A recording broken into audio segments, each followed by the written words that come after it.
Welcome back to the My Latin Life podcast. Since 2014, My Latin Life has been your trusted guide to traveling and living in Latin America. Our guest today is Tony Steuer.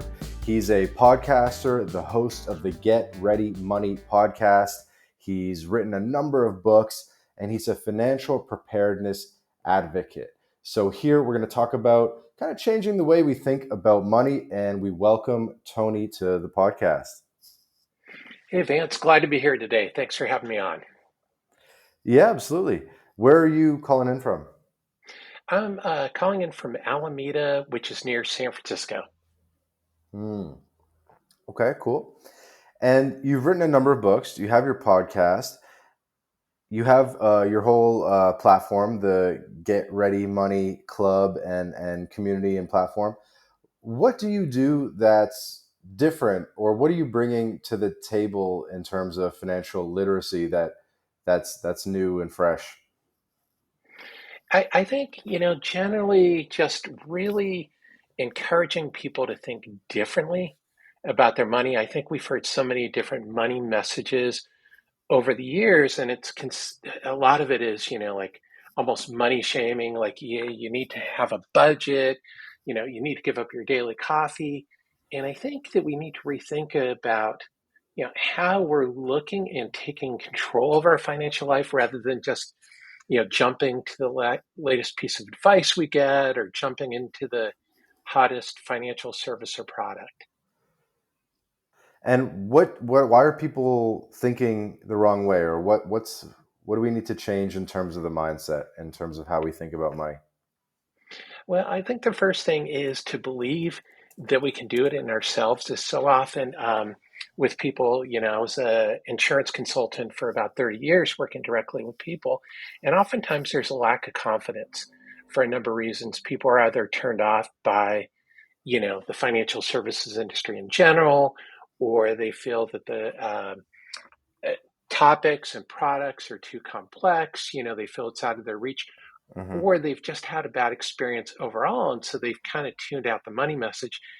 And then lastly, is they're bombarded with so many conflicting things that they're told to do that they don't slow down and say, hey, look, this is what I want to do. And I'm going to make the money work for me instead of just, trying to figure out how all these different things work. And I think that's the thing that I really want to help people do is to learn how to ask the right questions so they Hmm. can take control of their money for themselves. Yeah, I would say a lot of people are intimidated or just generally have a low level of financial sophistication. And so, or they're just not interested in it, slash, like it's a combination of these things, right? Procrastination, and it really is a lot to learn. And so, what is the solution, right? So you can change your mindset to be a little bit more open, but what's actually the solution? Is it just to like make things really, really simple and invest in the S&P? Or what's the solution for people that couldn't be bothered? Well, I think for me, it's really helping people learn how to ask the right questions. Is like if you think about something else, like going into your doctor, and usually, if something's bugging you, let's say your arm is sore, your back is sore, you're going to ask questions about your back. You know what questions to ask, Hmm. and you talk to your doctor and you get some relevant information. But, if you try doing the same thing with an investment professional, they're going to try to teach you about how the stock market works instead of, you going in there and saying, hey, this is the problem that I'm trying to solve. And I want to ask you questions about the problem that I'm trying to solve instead of just hearing about the products. If you went into your doctor and, you said, hey, my back's sore, and the doctor goes, okay, great, we're going to give you hip replacement surgery. Let's talk about hip replacement surgery and what it can do for you. It's a total disconnect. And that's the way the financial services industry oftentimes works is, you go in and you may think, this is a problem that I want to solve, or you don't even know the problem that you're trying to solve. And then you're bombarded with all these products. Like, let's take crypto for an example. Everybody's like, hey, you need to buy crypto. But really, you should be thinking about, like, okay, well, this is my plan. Is Hmm. crypto going to help me hit my goals or not? And it's changing that mindset to thinking about what you want to accomplish and knowing what you want to accomplish rather than just figuring out if these products and services are the right ones for you. And so, what are the questions that people aren't asking? Well, the first question that most people don't ask is like, what do I really want to accomplish?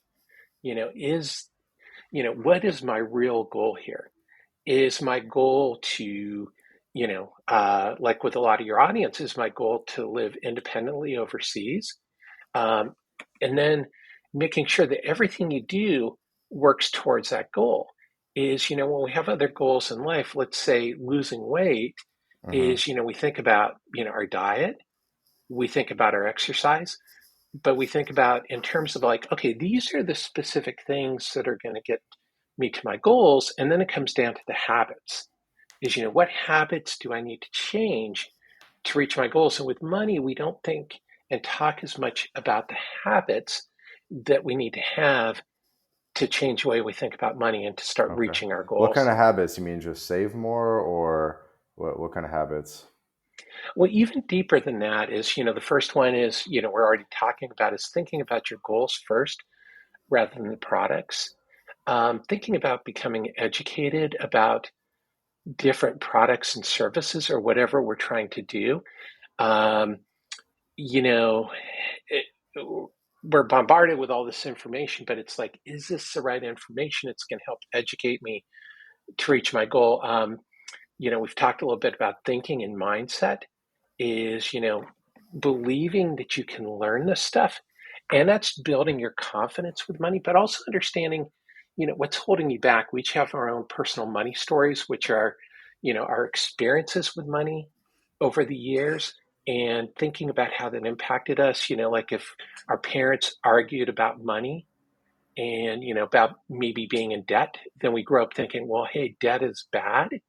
And it's not always necessarily the case, but it's those things that are past experiences that will dictate our future choices. So it's, setting those habits and thinking about them. And there's more habits that we can go through if you'd like. Yeah, sure. Hit me with the other habits. Yeah. So some are just about reviewing things, but also thinking about expenses. Is, for example, if we do get into talking about the S&P 500 fund, it's like they're identical if you go to Vanguard, Schwab, Fidelity, they're all in the S&P 500. But what may not be the same are the expense charges on those different funds. And if we can save 1% on our annual expenses, that's going Hmm. to be an additional 1% in return. So people don't oftentimes think about the expenses on the things they borrow. They get bombarded with people who are like, hey, give up your daily coffee instead of thinking about, well, can you save a percentage point on your investments? And that's going to translate into a whole lot more money than giving up your daily coffee, which you probably enjoy in the first place. And it's actually also another habit is understanding you can do the things that you want to do. You just can't do everything you want to do. You have to balance it out. And then the other big habit that I really encourage people to think about are doing yearly reviews or more frequent reviews if you have a major life event of different products and services. Like so many of us, we have an old retirement account through a former employer that we haven't looked at in years, or we bought a life insurance policy, or, our parents even bought a life insurance policy on us when we were kids. And, it's still been sitting there for 30, 40 years, and we don't go back and look at this stuff. And I think that's a really important habit is to go back and take a look at everything that you own, like, hey, is this still the best car insurance for me? Is it time to change to a different insurance company? Are there these things that I can change or that need to be changed? Or, you have a life insurance policy, but your kids are grown up, you're ready to retire. It's like, you may not need that life insurance policy anymore. So, it's going back and taking a look at everything. And that's the biggest habit that I see people are missing is going back and looking at stuff. Okay. Annual reviews. And should people do that by themselves or with someone's help? Well, I think you can do it by yourself, and that's why I created the Get Ready Money Club. It's free, and it will always be free. It's sort of my give back. to people is you get a weekly action item that you can follow to take a look at something like 1 week is review your bank accounts. Like people don't think about that very often. Is like, what am I paying for ATM charges? Now, if you go to some of the online banks, they'll reimburse you for using any ATM machine. Like I Mm-hmm. use Charles Schwab Bank. This is not an endorsement for Charles Schwab Bank, but just as an example, is they reimburse me for any ATM that I can use anywhere. So I Yep. don't have to worry about it. It's like instead of paying that $4 convenience charge for using the ATM, it's a free checking account and they reimburse me for my ATM charges. And it's little things like that that can actually save you a lot of money. And it's easy because that doesn't impact my lifestyle because it's not like I'm a big fan of any of the other banks. And so those are little things that people can do. And that's what I try to help people do. But really, with those weekly action items, is I give people questions to think about Mm-hmm. so that they can start to be in charge and ask the right questions. Okay. Hit me with some more of these weekly action items. One of them is reviewing beneficiaries, like on our retirement plans. Is people oftentimes don't go back. They open up their 401k with their employer like 10 years ago, and they don't go back and look at the beneficiaries. Same thing on the insurance policies. I can't describe how many times I've seen an ex-spouse as a beneficiary on a life insurance policy or retirement plan. Mm. Or people forget to add their youngest kid, um, Mm. things like that. So you go back and you review these things and you go, hey, something has changed, and so I need to update this. So that's one of them. The other big one that I really think is important is family communication. So one is talking to your significant other and your kids, if you have kids, about money.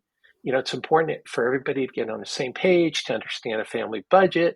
So your kids say, well, how come we can't go to Disney World again this year? Well, you can say, look, you can go to Disney World or we're saving money for college. And this is a trade-off. Now, depending on how old the kid is, he may not get saving for college, but you can use things that are appropriate. The other thing that is super important in family communication, this is a separate week, is to have a family transition meeting with aging parents, to talk about like, hey, are you going to have caregiving needs? If you created your will and trust, where is your will and trust? Do you have a power of attorney? What are your final wishes? Things like that. So, for me, communication is a really big part. People don't like to talk about money, and money is one of the leading causes of divorce.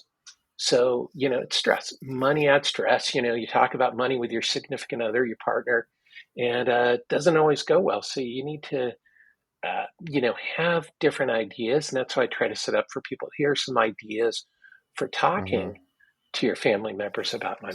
So it sounds like a lot of your money club and ideas in general are just like tightening up the little things, ATM fees, beneficiaries, ETF expense management expenses, things like that. Just a lot of little things, really.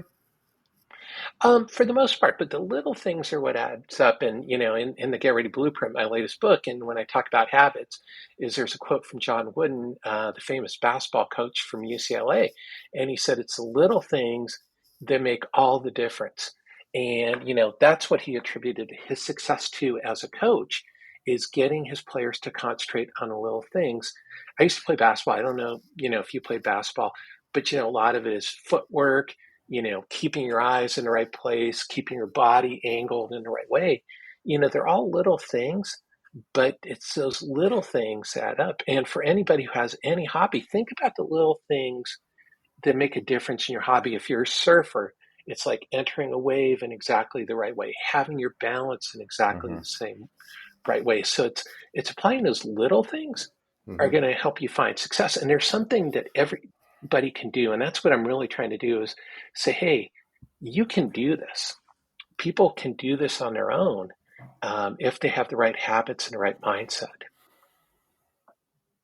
Okay. And what are some of these other little things? Like I've heard some of these. I want to hear some new ones. I want to hear someone have. Actually, I haven't really heard about the beneficiary one. I haven't heard about that. Just like going in and checking beneficiaries. That's a good one. Um, hit us with some more little ones. Well, one of the ones I like, and you may have heard this before, is but if you have a credit card portfolio. let's say you're struggling to pay off debt, is what you want to do is prioritize the debt that you need to pay off. Obviously, always make your minimum payments, but pick your highest interest rate debt and pay that off first. Sometimes people will say, okay, I've got 5 credit cards. I'm going to pay an extra $100 a month to each credit card to start paying down my debt. Well, my suggestion is to take, after you make your minimum payments, is put the rest of the money into your highest interest rate debt and pay that one off first. So, it's just setting up a priority of thinking about where your biggest expenses are. That's one, as I mentioned, the family communication I think is huge. People don't talk about money. They don't like to talk about money. It's not fun to talk about money. Another one is creating an investment policy statement. I have a template, and that's putting together your goals for your investment portfolio, what your values are, everything else related to investment, whether you have a philosophy, let's say you only want to support companies that, are green, or whatever, whatever your passion is for your investing, whatever you want. And then going back when you're thinking about an investment opportunity, and we'll just keep picking on crypto. People who are familiar with me know I like to pick on crypto and then say, okay, well, this is my investment policy statement. This is what I want to do with my investment portfolio. They can go back and look and say, okay, well, is crypto a good fit for what I want to achieve? Is crypto risk free? Maybe, maybe not. Is crypto volatile? Well, I don't want any volatility in my investments. I'm not big on risk. Well, then maybe crypto's not the right thing. But, hey, maybe I do want to take some risks. So maybe crypto is a good thing for me. But you're going back and you're in control instead of saying, hey, my buddies are all buying crypto. I need to buy crypto. It's like, okay, well, this is who I am. This is what I want to achieve. Is this the right investment for me? Or like you said at the very beginning, is the S&P 500 the right investment for me? Because I just want something I can put on cruise control that's relatively safe and relatively easy to understand. And those are all choices that we can all make for ourselves. But then you're checking in with yourself and what you want to do. Hmm. Okay. Keep hitting us with some of these quick tips. Well, establishing a rainy day fund, and I use that term instead of an emergency fund because Hmm. a rainy day fund to me is really just having some cash available for those things that come up that are unexpected Hmm. and that may bridge somewhere between like a big insurance claim or something like that. So let's say, you need money to pay for some unexpected medical bills. Well, having a little bit of cash because you don't, draw money out of an investment to pay for something that's $1,000. It's an unexpected expense, so it's good to have money set aside, just have liquid cash for when you need it. Yeah. So I think that's something, people talk about emergency fund, but I think in our minds we hear emergency, it's like, oh man, that's something bad. Yeah. But rainy I think day, it is kind of misnamed, the emergency fund. We talk about this too. We say like everyone should have like a 20K emergency fund, but they might think, I don't know, but it is a bit of a misnomer. It's more just like a dry powder fund. Like it's just ammo for when you need it, because then you'll talk to people and you'll be like, hey man, yep, you got 3K for the thing? And they'll be like, oh, I don't have the money. It's like, how the hell do you not have 3K for the thing? You know what I mean? Shouldn't you just be able to grab that from your emergency fund? But I guess if we call it the dry powder fund, it makes more sense. yeah, 100%. And that's part of the terminology thing is, rethinking these things. The other thing that I really am trying to get people to rethink about is financial independence versus retirement. Because that's all retirement planning is having enough money set aside so you're Hmm. financially independent and you don't need to work anymore. Hmm. And so I think that's a big part of it is using terms that we're comfortable with and that we understand instead of, just thinking about these terms that are dry and very unexciting. And like you said, maybe intimidating, like an emergency fund, because it's not for an emergency. I'd have to take my car in the shop, like we were driving around and we had a pothole. So, we had to have the, car realigned and all that stuff. And all of a sudden it's Hmm. 400 bucks, when you take your car in now for stuff. Yep. And so those kinds of things happened, but it wasn't an emergency. It was just extra cash we needed that we didn't spend every month. Right. Yeah, I agree with that. And so for the investing side of things, are you big on saying, max the 401k and all that, or should people just do it from like a normal brokerage account, or how do you think about that? Well, for me personally, I think it's, again, getting back to your goals and, what you really want to accomplish. Because, for some people, putting money aside into their, qualified retirement accounts like 401k or 403b or 457, whatever you have, or an IRA, there's also a downside. You get you're not taxed on the money you put aside. If you put it into IRA, you get a tax deduction. But when you go to take money out, there's a downside. That money's locked up to your 59 and a half. Hmm. So, is that the right thing for you? Now, with a 401k, if you get an employer match, you definitely want to take 100% advantage of that employer match because that's free money. Yeah. But once you've gone past that 401k match, then you want to think about, like, okay, what is my goal? Do I want to retire at age 50? Like I know a lot of your listeners may retire early and go live overseas. Well, they don't want their money locked up to 59 and a half Right. necessarily. So it's thinking about what you want to accomplish instead of listening to all this advice like max out your 401k. For some people that is awesome advice, and for other people it's not great advice. So it's really, you know, taking a look at it and saying, "Hey, this is what I want to do and this is what's going to help me accomplish my goal." Hmm. And when you say you mentioned a lot, like it kind of depends on your goals. Well, what maybe I guess you have to start from helping people define their goals, right? You would assume everyone's goal is basically save for retirement and get to financial freedom as soon as possible. Are people's goals really all that different? Yeah, I think they are because we all have, like for financial independence slash retirement, some people are like 65 is the retirement age. However, I don't know anybody who stopped working exactly when they turned 65. Either people retire early, they cut back, or they keep working, maybe full time, maybe part time, so it's like all these things like, so it's like you have to think about like, okay, what do I see my life looking like? Now things are going to change, so you want to build flexibility into it, but you're going to have a certain goal. You're going to say like, and maybe some of your listeners, I'm not as familiar with your audience, but they may say, okay, well, when I'm 45, I want to be able to move to Fiji or, in Latin America in this case. And, maybe I'll work part time, maybe I'll do some writing. Hmm. You know, they're a journalist, and they can work as a journalist, but they'll say, I'm going to work, 2 days a week, just enough money to get some extra income flowing in. Hmm. But, the rest of it will come from my passive investments. And so it's really individual. That's why, I always urge everybody to keep coming back to your goals and then updating your goals, saying like, hey, is this what I want to do?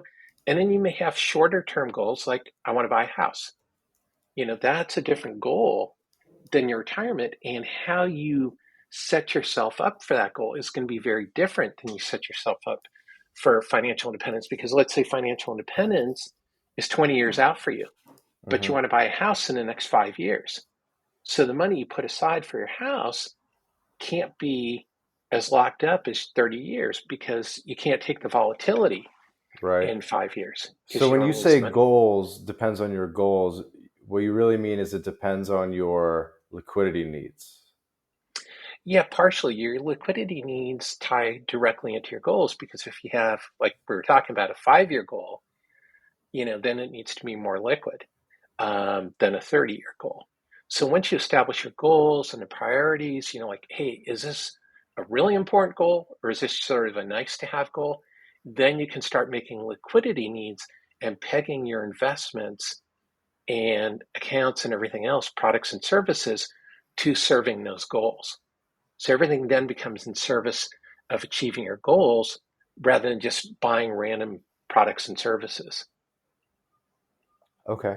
What else goes into goals other than liquidity needs? Time frame is a huge part of that, is establishing a time frame. I recommend that people use a SMART methodology. Specific goals, be very specific on what you want to achieve, have the goal be measurable. I can't remember the different parts of the SMART goals, but basically, you want to track it. You want to have a realistic goal. Um, and then you want to, I say to add a priority to it. Think about it like, what is your most important goal? And that's the one you want to take care of first. If you're not ranking them for priority, it's going to be hard to meet. Let's say you have 10 goals. It's going to be hard to meet all 10 goals at once. But if you start picking out a priority, then you can say, okay, well, I'm working towards this goal, and then I can do a little bit of this goal as well. But it's What are setting, some examples of these goals? Like, other than buying a house and retiring, I mean, I'm just having a hard time visualizing what some of these goals are. well, some other goals may be like, let's say you're getting married. Uh huh. And so that's a goal, is to put aside money for a marriage. Uh huh. Another goal may be, to establish a college fund for your kids. Right. A goal may be to pay off your debts, that you're struggling with a lot of credit card debts. And so that's a goal, is like, paying off your credit cards. Hey guys, quick break from the podcast to tell you about job stacking. If you're a remote or hybrid worker looking to maximize your earning potential, then Rolf Haltza, author of Job Stacking, guarantees you'll be able to double your income by implementing his paycheck multiplication layering method. This is the exact system Rolf has used to take his own income and those of many others beyond $20K a month. With this method, Rolf contractually guarantees that you'll be able to double your income in 45 days. So, if you're interested in unleashing your earning potential and doubling your income, then click the link in the description and book a call with Rolf right now. Hey guys, quick break from the episode to tell you about BitRefill. BitRefill allows you to shop online and in person without banks, converting your crypto directly into merchant balance. We're talking gift cards to Nike, Amazon, Apple, Airbnb, Hotels.com, and many more, all paid for with crypto. BitRefill offers more than 10,000 gift card options in 180 countries all across Latin America, including Brazil, Colombia, Mexico, Argentina, El Salvador, and many more. You can also apply the code MyLatinLife at checkout to get 10% back on your first purchase. Go to bitrefill.com for more information. Right. And so this is kind of like classic CFP, certified financial planner sort of theory, is like sort of identify liquidity events or when liquidity is needed, either to buy a house or to get married or for like your kids' college or whatever. And so that's basically what you're referring to?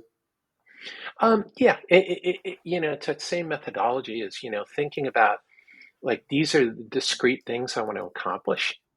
Which ones are the most important to me? And then Uh-huh. how am I going to get there? And coming up with a little mini plan, to reach each of those goals. And then sometimes the goals are going to conflict and you can't do them all. So that's where the prioritization comes into account, is taking a look at the priority. And then with some of the weeks in the Get Ready Money Club is, I talk about, like, okay, well, this is how, your money should go, is like, so much of your money should go towards your fixed expenses, the non-discretionary expenses like housing and food, those things that you have to have. How much money should go to your non-discretionary expenses, and then how much money should go into savings. Now that's going to be different for everybody, but it's for people to start thinking consciously Uh-huh. about their money flow. And an example there that people oftentimes miss is they do their savings at the very end. So instead, they should take care, their mandatory expenses, rent, house, Uh-huh. mortgage payments, whatever, then put money into their savings, whether it's for financial independence, buying a house, whatever, whatever their savings goals are, and then do their discretionary expenses, so you have money to go out to, eat, you have money to buy new clothes, whatever. That should come after your savings because you should be taking care of your goals. So it's thinking about your how you're doing things and being more mindful with your cash flow because you have limited cash flow. Hmm. Yeah, all sounds pretty standard, I would think. Yeah.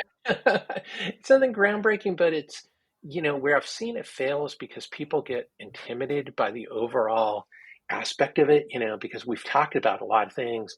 And that's what happens is people get overwhelmed. They're like, okay, I got to think about this. I got to review the beneficiaries on my retirement plan. I got to, think about setting my goals. I got to do my investment policy statement.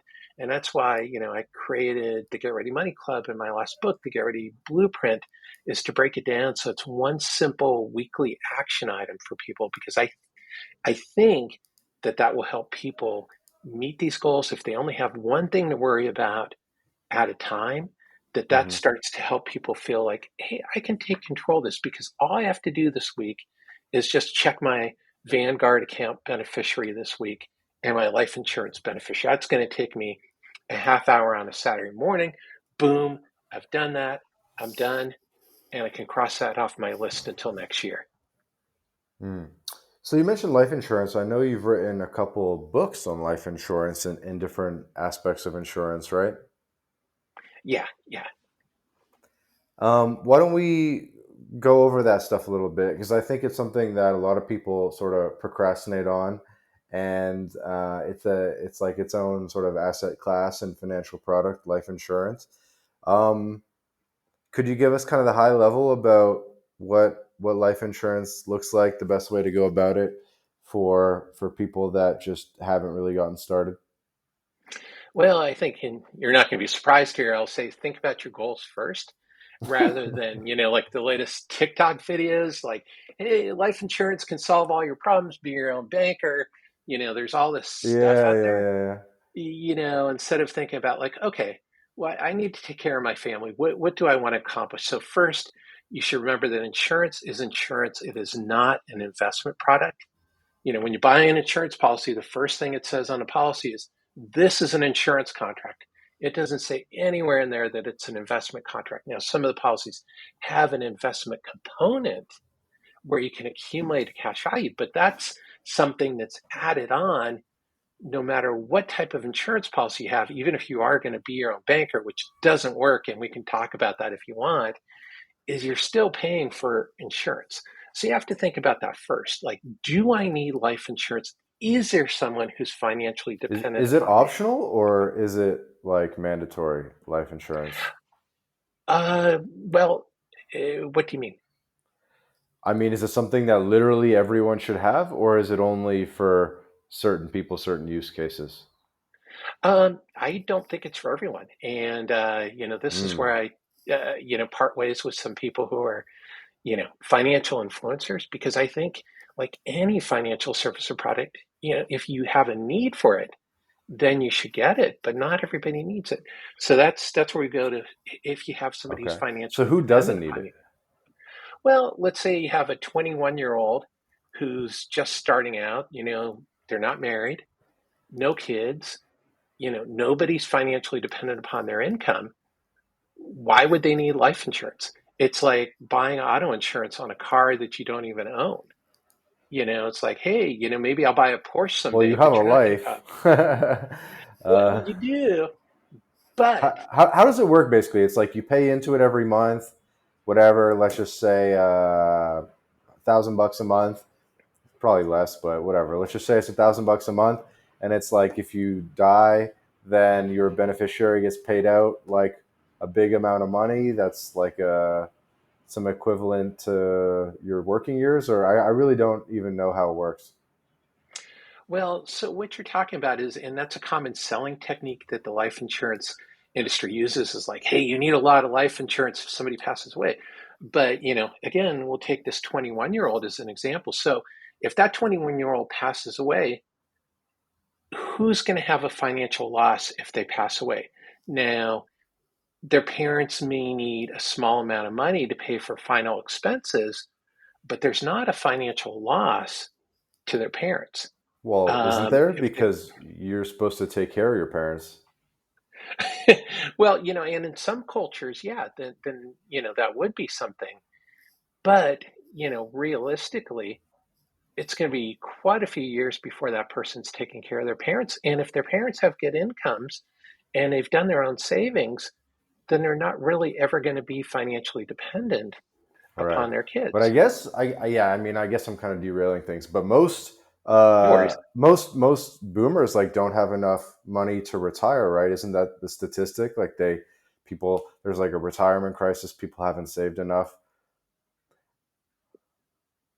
Yeah, exactly. And so why are you wasting your money on expensive life insurance where you can get something? So there's two basic types of life insurance. There's term life insurance, Hmm. which is death benefit only.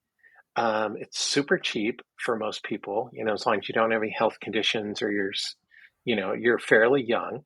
And that provides coverage with a guaranteed level premium for a set number of years, anywhere from 10 to 30 years.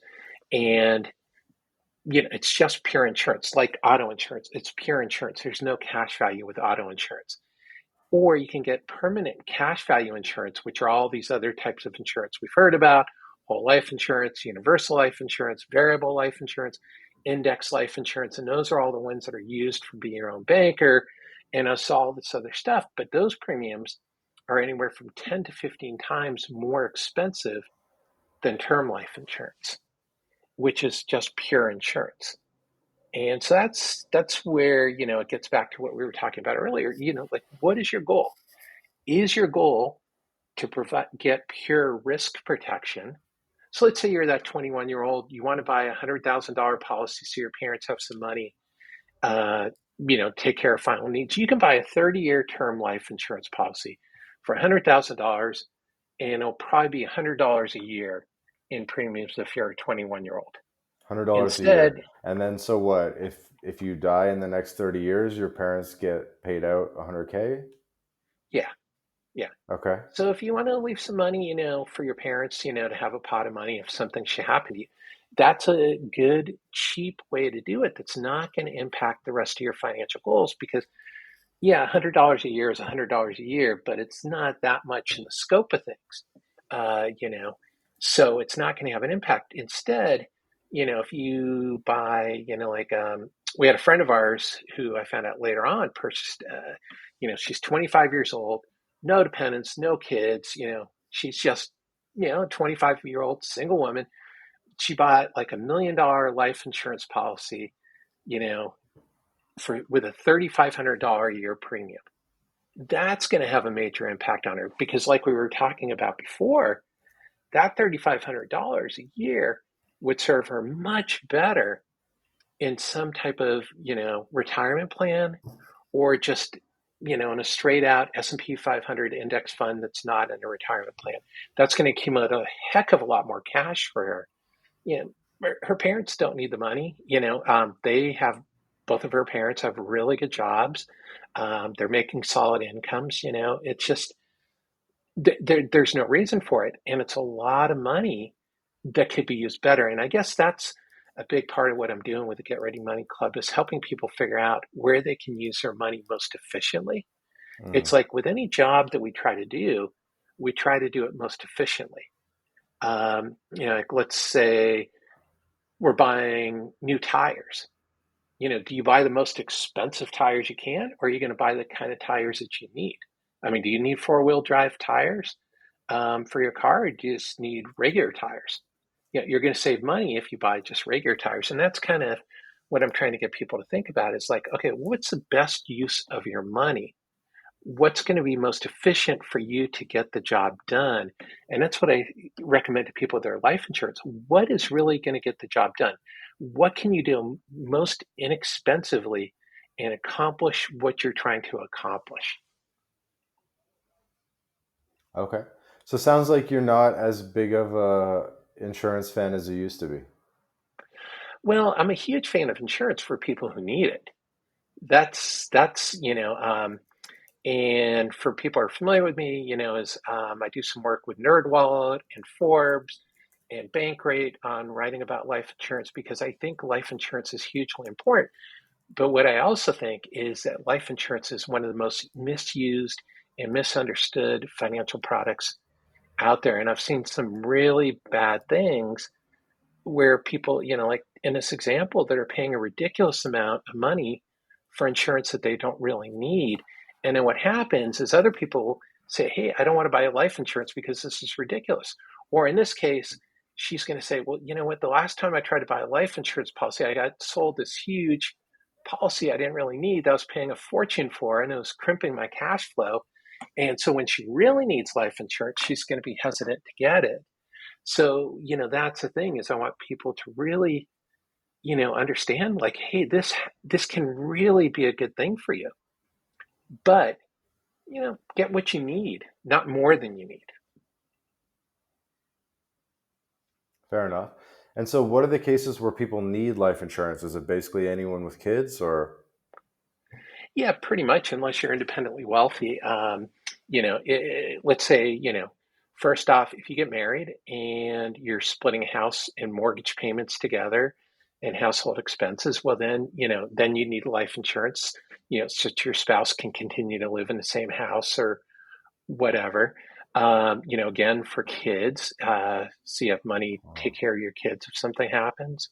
So it's when somebody is financially dependent upon you, and that can be your parents, like you brought up. That does happen with aging parents, and the sandwich generation where they're taking care of their kids as well as they're taking care of their parents.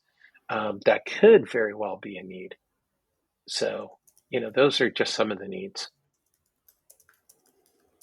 so when you say not independently wealthy, you're basically saying like life insurance is for when you're not gonna leave your. It's kind of for like poor people, I guess, when you're not gonna leave your family money anyway. Like if you had, let's just say, 500K saved, right? And then that was spitting off, whatever, $1,000 a month or $2,000 a month, right? And then your family could live on that, at least in Latin America or whatever it is, right? So those people wouldn't need life insurance because you're already going to be giving them an asset portfolio that does passive income, which so you don't really need the life insurance. So life insurance sounds like is really for people who just don't have an asset portfolio that they're going to give to their descendants so that just in case you pass away before you accumulate the money that you give them something. Is that my understanding? Exactly, exactly, because that's where we get back to term insurance. Is because if you're buying a 30-year policy, that gives you enough time to accumulate other assets, so you don't have a need for life insurance. Um, because as you point out, and that's where it's all relative, is $500,000 in a pot, an investment pot, may be enough in Latin America, but if you live in San Francisco, it's probably not going to be enough. So, that's where it becomes all relative to how Mm-hmm. much coverage you need. It's because what are you trying to accomplish? And if you have enough money to accomplish what you're trying to accomplish, well, then what do you need the insurance for? It's just an added expense. Okay, makes sense. So life insurance really is like it's when you just don't have when you're not independently wealthy, but you want to like make sure you leave your family something. So it's almost like a tax on the another tax on the poor, right? Because it's like if you're not wealthy, then you need life insurance, but then you're paying more of your monthly income to random stuff, in this case life insurance, making it even more difficult to get wealthy. Well, yes. And that's where paying the least that you can for life insurance and being efficient with your premium dollars, buying the cheapest life insurance to accomplish your goals is going to help you get ahead. It's where you buy some of these other super expensive life insurance policies that don't really provide you as much bang for your buck as, let's say, just a straight out S&P 500 fund. That's where you really get dinged. And that's where it gets back to coming back to the habits that we were talking about earlier, becoming educated, asking the right questions, thinking about your goals, tracking it to make sure, looking at expenses, and seeing if it all serves your needs. That's a big thing is don't, I tell people, don't be overwhelmed by what people tell you should do. Think about what you want to do and be in control. Don't let people boss you around, I Seems guess like, is a if good way to put it. anything, this is totally random, but I almost feel like of all the government programs, this should be the one the government should be doing, is like life insurance for the poor. You know what I mean? Because it's like, all right, like it's like we shouldn't even be doing retirement stuff for like Medicare or Medicaid or whatever, Social Security, actually. We shouldn't be doing Social Security. We should be doing life insurance because it should really just be only like, only if you expect unexpectedly die early, we should probably help those people's families, right? But if you actually live to 65 years old, like, why are we helping these people? You've had your whole life to save, type of thing. You know what I mean? Oh boy, that we could have a whole different discussion on that. That is an interesting concept. Yeah, I mean, to some degree, is when you talk about economic inequality, this is one of those things that we can talk about generational wealth and a generational wealth gap because if you have $10 million that you're passing to your kids, yeah, things are completely different. Um, I'm a huge believer in Medicare because it gives people access to affordable health insurance, and that's a big thing for me that it does. Yeah, the medical thing is a little Um, bit different, especially in the US. It's just insane. But I don't know, just oh a random yeah. idea. Just a random idea I had where, like, yeah, because life insurance is just like another tax on the poor, basically. It seems, and it really tax on young people when you're trying to get started, right? Because you don't get life insurance when you're already old. Like, it's probably the premiums are super high or whatever. It's really just like a tax on young families who are trying to get started. Yeah, but I mean, there's so many things for people who have less money. Is like auto insurance. Well, in most states now, you have to have auto insurance in the U.S. But you know, let's say you have a $20,000 car and you have $20,000 of auto insurance. Is that something you could even pay for out of a huge rainy day fund? You know, Yeah, I mean, do exactly. you really need auto insurance? But you have to have it. Right. Um, and usually you have higher limits for different things. But yeah, insurance could definitely be viewed that way because if you're Elon Musk, an auto insurance policy doesn't make any difference a claim, or Hmm. even a homeowner's insurance policy. If his house burns down, he could buy another $50 mansion, $50 million mansion, and not even think twice about Hmm. it. Yeah, in Latin America, they just like don't really do home insurance. Is it in the Really? U.S.? Is it a must? Is it legally Um, obligatory? it's not legally obligatory. However, if you have a mortgage, the Then it mortgage is. company's required. Yeah, Makes sense because then you which can't makes walk away sense. from the house, I guess. And then the insurance company is protected. I mean, then the mortgage company is protected because otherwise it would be their loss if something happened. Hmm. I feel like we got massively sidetracked, but maybe as we with the time we have left, we got like 12 minutes left, roughly. Um, let's talk about this retirement crisis, right? Because a lot of people don't have money that they need to retire. They're coming to you. They're saying, Tony, magically make things better, and you're like, oh, it depends on your goals, but like, really, you can't like magically make an extra couple million appear in their 401ks and so forth. So what's the do you have any solutions, like, because this definitely is a problem, right? We know it's a problem. People aren't saving for retirement. What are you telling people?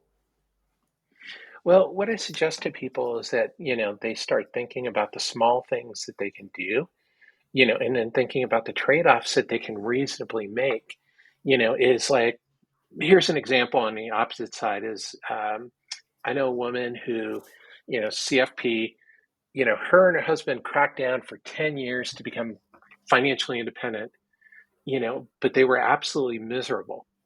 And, when I had her on my podcast, she was talking about, like how she really wished she hadn't done that because they missed some opportunities to travel and do some other things because they were like buckling down to become financially independent, retire early. So it's really, that's the whole point behind the get ready stuff is to start thinking about what trade-offs you can make to get you closer to your goals. And yeah, if you're 55 years old, there's only so much you can do between 55 and 60. But if you start thinking about it, like, okay, well, maybe I'm going to need to retire to 70. What can I do with those extra 5 years? It's like thinking about like what adjustments you can make. Maybe you can think about downsizing your home. Maybe you're paying $5,000 a month in mortgage to live in California. Maybe you can move, to a suburb where you're paying $2,500 a month in mortgage, and then you're saving $2,500 a month in mortgage, which you can put into your retirement accounts. So it's really what I'm trying to get people to think about is, how can you be most efficient to meet your goals? How do you reallocate it? How do you reprioritize it? And what questions do you need to ask to become most efficient? And then to help people tune out the noise. It's like, hey, do you need to buy a new car every year?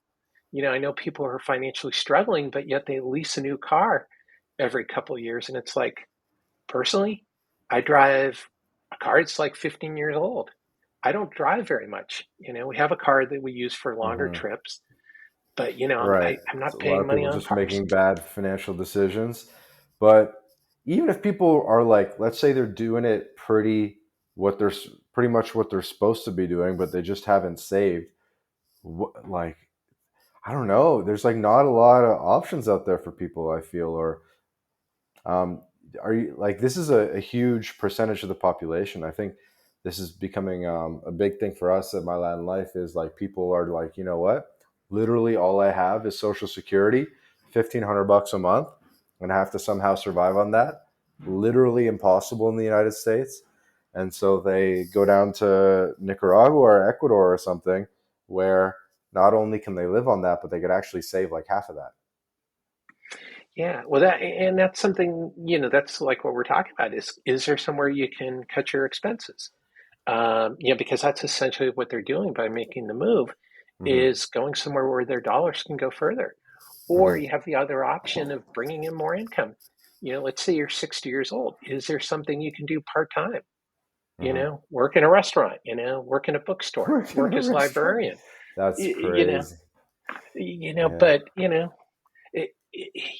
a lot of people find that, when they're in their 60s and 70s, that working helps keep them sharp. I'm not saying work 40 hours a week, but Hmm. maybe work 10 hours a week, make a little bit of extra money. There's lots of ways to make money online. Uh, I'm not endorsing like crazy stuff, but if you're an artist, you can sell arts and crafts on Etsy. There's a lot of things. Find what you love, and then see if there's a way you can make money doing that. Um, so that's the thing is you can also increase your income. You can work a Hmm. little bit longer. You can work part time. Um, there are So solutions. probably a lot of hard discussions that you have to have with people, right? They come in and they say, "Hey, I got, I don't know, 1.2 million saved, or I got, maybe like a lot of home equity, but then only maybe like whatever 400,000 saved that's not home equity." And you go to them and you say like, "Yeah, I know you like maybe feel rich, but like you got to keep working, like you got to make more money, you're not ready to retire." And they're like, "What, Tony, I've been working my whole life, I'm totally ready to retire." And you're like, "Dude, I'm doing the math, you're not ready to retire." Well, and that's just it. Is I think well, one, I'm not a financial planner, so I haven't had those kinds of conversations for the most part. I've been part of them. When Hmm. a financial planner calls me in to talk about my specific areas of expertise. But I think overall, yeah, it's that people also need to be realistic, but it's because they've waited, well, they've avoided taking control of their financial lives. But there haven't been, and so for people who are watching and listening, don't feel ashamed if you haven't taken control of your financial life, because it's not easy to do, and there's not a lot of great ways to do it. Hmm. So that's again, my book. There's other people out there who are doing some great work in the personal finance space. Um, to help you figure it out is to kind of say, hey, you know what? Maybe I haven't taken control, but I can take control from going here on out. Maybe it's not going to be pretty, but the sooner you decide to take control yourself, it's like, hey, I need to lose some weight, but the longer I wait to do it, it's still going to be there until I decide that I have to deal with it and change, my diet. Hmm. Yeah, it's a tough one. Definitely a tough one. No easy answer. Unfortunately, there's no magic bullet, except start doing what you can as soon as you can. Yeah, and you're in California, where basically one of the highest cost of livings in the country. I'm sure it's been creeping up for a lot of people. Do you own your own home? How have you been handling the inflation surge and all that? Well, we own our own home. So the inflation surge.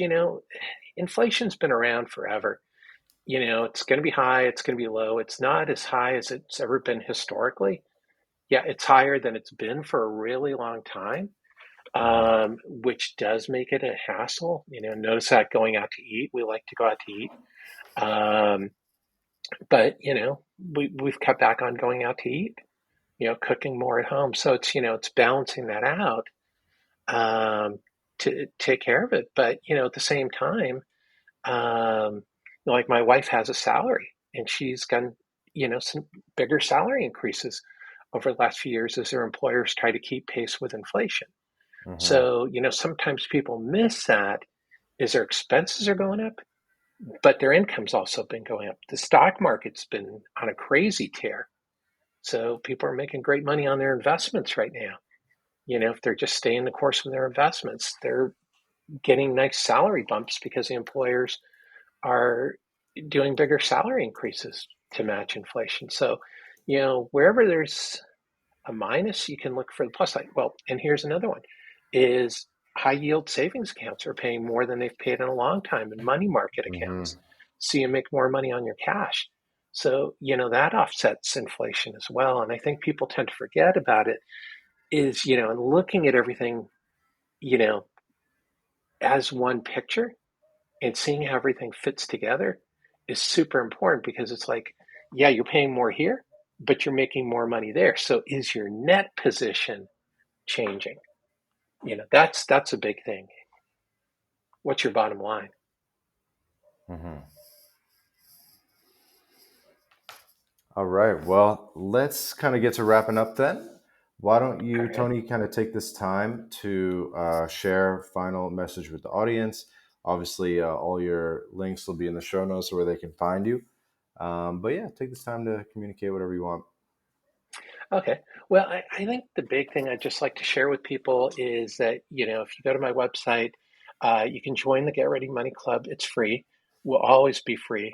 Um, you get a weekly action item in your email inbox. And then on my website, there's a library of resources that help you accomplish that weekly action item, a Hmm. weekly fillable PDF worksheet. I have Excel worksheets. For some of the things, to help you inventory like your investment accounts, create a cash, I call it a cash flow analysis rather than budget, because budget's sort of become a dirty word. But I think you need to know, where your money's going, how much income Hmm. you have coming in, where your expenses. So, I encourage people to sign up for that, and use that to help you take control of your money. And I think that's the closing message that I want to leave for people is that, you can do it if you decide to do it. It's like anything else. You can learn to do it, but you also have to become dedicated to wanting to learn how to do it and then sticking with the program. Whether it's my program or anybody else's, you have to become dedicated and make it a goal to take charge of your financial life. This is true. This is true, and that's what we're trying to do here on the podcast and in general, right? And that's why we were happy to have you on. Get a little bit more financially savvy. You can always learn more. The podcast, again, your podcast, you got to have me on, by the way. It's the Get Yeah, Ready definitely. Money podcast. Yeah, it's the Get Ready Money podcast, and it features people who are changing the way we think about money. It's a little bit unconventional. I talk to the guests about their, you know, philosophy of Mhm. money and how they approach things, and then I ask them what I call a series of Get Ready questions, which are ask every guest, like about what's their favorite money habit, tip, what they would do differently, money myths that they're trying to break. So really, I'm trying to get at it. You won't hear usually the best way to invest your 401k, but you'll learn how to think about money so that you Mhm. can take control. Because that's a big thing I want to convey to people is like you can take control of your financial life, and here's how you do it. That it's all about changing your mindset. Yeah, mindset's definitely huge. So this has been another episode of the My Latin Life podcast. Again, our guest today, Tony Steuer, Get Ready Money podcast, tonysteuer.com. Links in the show notes. Thanks to Tony for joining us. Thank you to the audience for listening. And wherever you're listening to this, maybe it's Spotify, Apple Podcasts, X, YouTube, please be sure to subscribe. Stay tuned, leave a comment, all that good stuff. We drop 2 episodes a week and you won't want to miss an episode. Ciao for now. This episode of the My Latin Life podcast is brought to you in part by BitRefill. BitRefill is the best way to spend your crypto in Latin America. Purchase gift cards or mobile refills from more than 3,500 brands in 186 countries instantly, safely, and privately. Visit bitrefill.com for more information. This episode of the My Latin Life podcast is brought to you in part by Job Stacking. Introducing Rolf Haltze's Paycheck Multiplication Layering Method, a revolutionary approach that redefines the traditional career path. This is Rolf's new Done With You program where he'll work with you to implement job stacking for yourself. With this method, Rolf contractually guarantees that you'll be able to double your income in 45 days. So, are you ready to step out of the shadows of job insecurity and step into a world of career abundance? Then just click the link in the description of this episode, book a call with Rolf, and start walking the path of unleashing your earning potential with job stacking.